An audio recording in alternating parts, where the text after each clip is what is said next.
HNL iz godine u godinu privlači sve veći broj gledatelja, a navijači su ono što hrvatski nogomet čini posebno.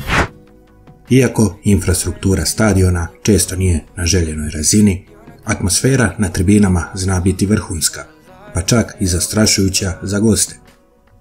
U današnjem videu donosimo 5 stadiona u Hrvatskoj s najvatrenijom atmosferom prema izboru kanala Nogometni stadion. Ako volite ovakav sadržaj, pretplatite se na kanal Nogometni stadion. Počinjemo u Puli. Stadion Aldo Drozina posebno oživi na istarskom derbiju protiv Rijeke.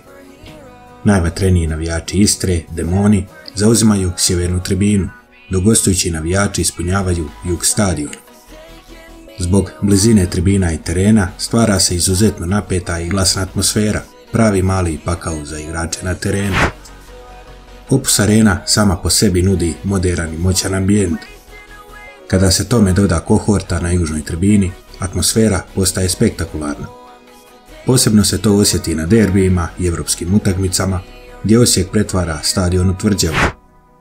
Maksimir i Bad Blue Boysi su priča za sebe.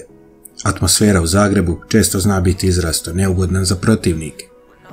Ipak, veliki minus je činjenica da su tribine previše udaljene od terena, što smanjuje puni potencijal navijačke buke. Rujevica s razlogom zauzima visoko mjesto.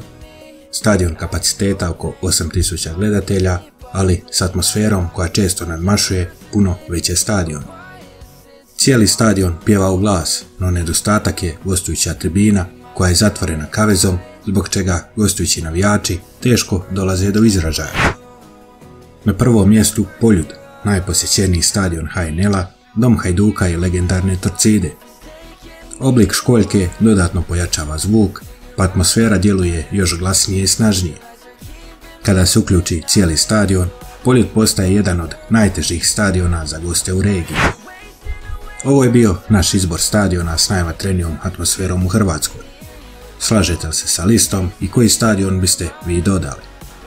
Pišite nam u komentarima i ne zaboravite se pretplatiti na kanal Nogometni stadioni za još ovakvog sadržaja.